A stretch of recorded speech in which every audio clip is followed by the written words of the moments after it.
Hi friends, I'm Andrea, astrologer. Welcome to this update on the solar eclipse that we have in the sidereal Pisces on March 29th, 2025. It will be marked by a new beginning. It's with Rahu, the North Node, which means that it will be about expansion in the next 6 months to even 1 year. It is a partial solar eclipse, so it's not the most powerful one, but nevertheless it is very interesting because it marks the beginning, the transitioning into another era, due to the fact that we do have the next day the transit of Neptune into the tropical Aries, which is really a long-term transit. Neptune takes approximately 165 years to cross the zodiac. So this is already setting up a secular multi-generational trend, and therefore we need to really take really our time to see what happens now in order to infer how the future might be shaped. So let's dive into the eclipse. First of all, I would like to give you an overview of the chart in a similar way like I do for other eclipses. So if you missed the lunar eclipse and are still interested, because the lunar eclipse has an influence of 3 months, so you can still look at that if it's in the past, then feel free to do that. I will link the video here. We have the solar eclipse, and this is our focus, and you can see here the chart which is for free available at Vault of the Heavens. It's Lahiria Anamsha. In this case, that is the default one which is provided, and it works well for our purposes. And we have the solar eclipse on March 29th, 2025. The chart is casted for London, UK for 10:48 a.m. when this takes place on the UTC time zone. And you can ignore the clock phases and the ascendant and so on, because this is really dependent on location, but we want to focus here on the planets. And the eclipse takes place in Pisces. This is the sidereal zodiac, and we do have a stellium of planets there. So the moon, this is obvious because it's a new moon. Then we do have Mercury, Venus retrograde, and Mercury is also retrograde at this time. And we have also the North Node, Rahu. Like I said, it is a Rahu eclipse, and Rahu is in the last degrees of the sidereal Pisces, which means that progressively we will start to feel the energy of Aquarius. Now, we need to say that Pisces is really a good house, very lucky house in the Bitcoin chart. It's the 9th house of luck, future, but also law and regulation. And we could see that some things are moving, so it's now really a time where this innovation in law, Rahu in Pisces, the 9th house for Bitcoin, really took place, and it is an important step forward for the further innovation in the next years, I would say even the next decade, taking into account the transit of Uranus. And we do have this stellium distributed across 2 nakshatras. So let's look at them. So it's Sun and Moon in Uttarabhadrapada. Then we do have Mercury also in Uttarabhadrapada, and we have Venus in Uttarabhadrapada. So all of them are basically Uttarabhadrapada. The single exception is Rahu, which is in Purva Bhadrapada. And we look always at the moon as well, and the moon is also in Uttarabhadrapada, because sometimes it is possible that it has another nakshatra. So let's talk a bit about Uttarabhadrapada. This is a very mysterious nakshatra. It has to do financially with hidden wealth as well, but it could be also that it's about discovering something. It's the serpent at the bottom of of the ocean, which is the symbol for that.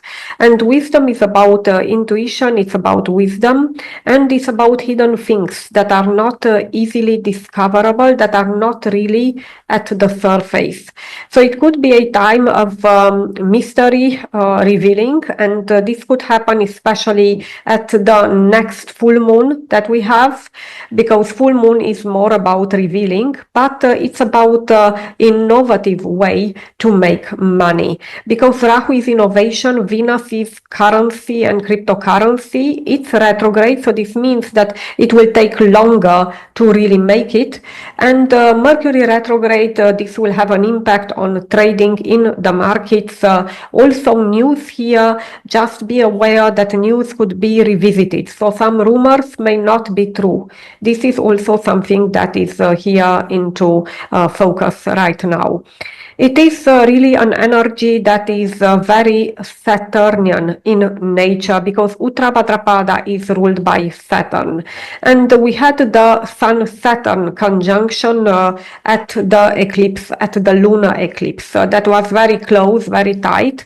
And we can say that it will be an interesting evolution, and things will be revealed later. Like I said, maybe it won't be like the first full moon, but it will be progressively revealed. And regulation plays another important role. This is a message that is really driven.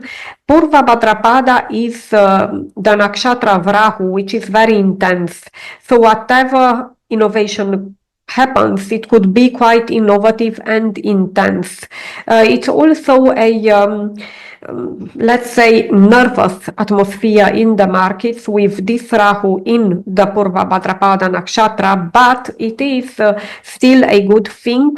We need to go through that due to the fact that Purva Bhadrapada is really ruled by Jupiter. And you see Jupiter here in Taurus at the 20th degree of Scorpio, it's 21, so it's Aquarius. It's again pointing towards innovation, actually.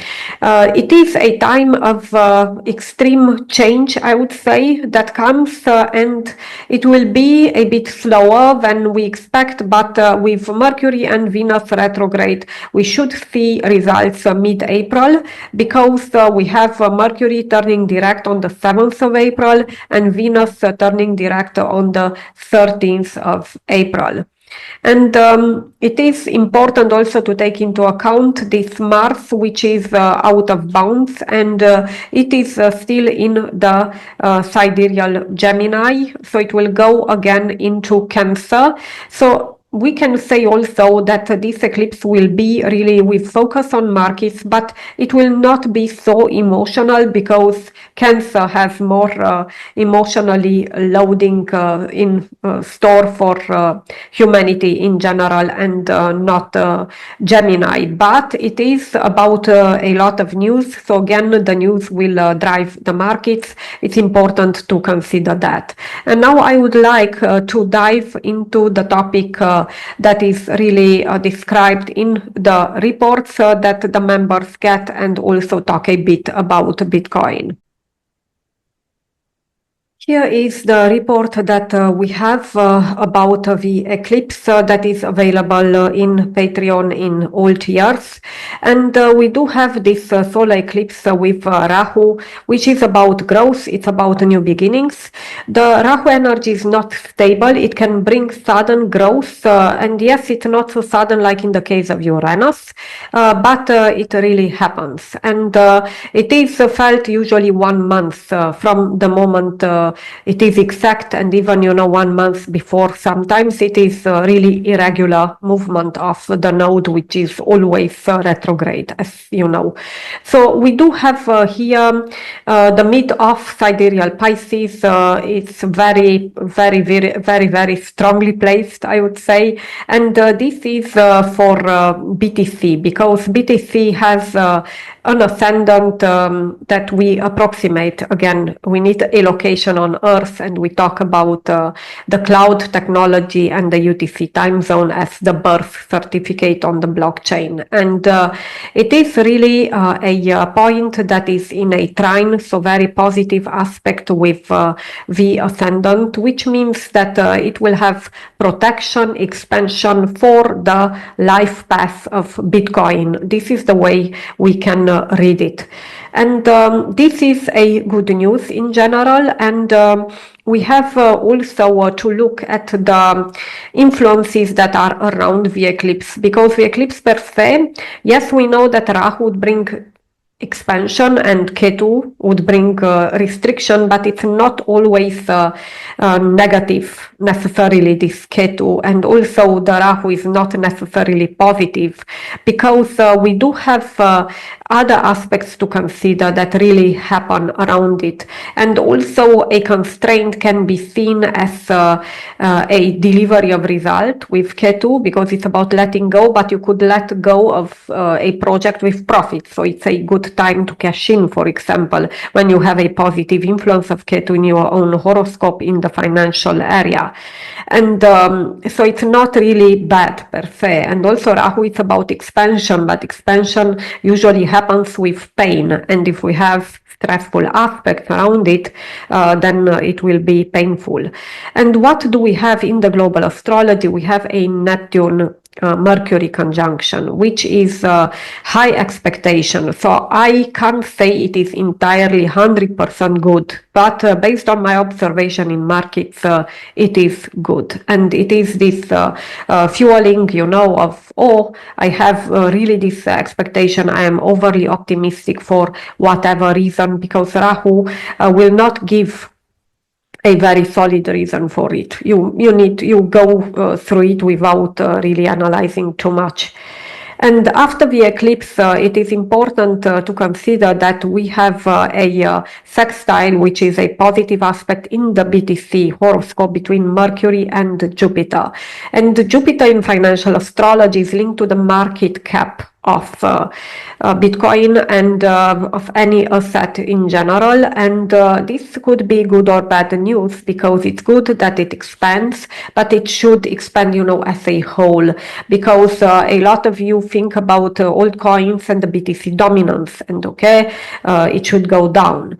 But basically, if the market cap increases, then it will go down only if all the others increase. So this means that we need capital in these markets, and for now we don't have really, at least I filmed this, yes, it's mid-February, it's on the 10th of February when I filmed this, but I think it is really a question on the monetary policy and how much this can really advance, because otherwise it will be a little bit, then the profits will be cashed in, because anyway nothing really moves, and it will be this stop and go in the markets, which we hope that this will be over quite soon. So it is a very complex months overall, and I will come up with other videos as well. For example, I would need to consider the fact that we have Venus retrograde, and this is in the exalted maximum position in Pisces, which is already a very positive area for Bitcoin. It's the 9th house of luck and future expansion, and this needs to be analyzed. For sure it will not impact only Bitcoin, but crypto in general, as we know, because Bitcoin is still the king.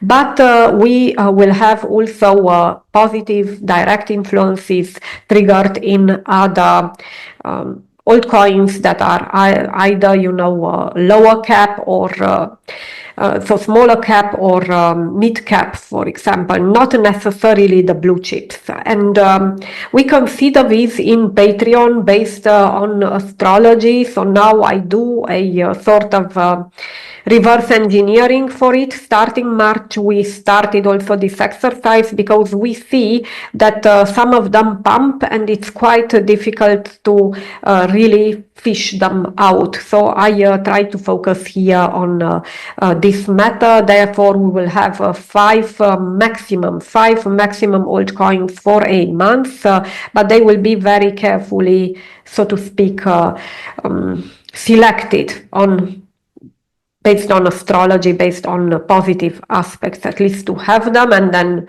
if the news and the money flows into that, then this will pump for sure. So this is the idea. So those who are interested, you can join this. And of course, you get the monthly reports a month in advance, so you will know what happens. And April is also quite interesting, I would say. Thank you for your attention. Stay tuned for videos for Venus and Neptune, which is longer transit. Venus will come first, and also about Mercury retrograde. Thank you for liking and subscribing, for your support. It helps the channel. I'm grateful for that. And until next time, be joyful. See you.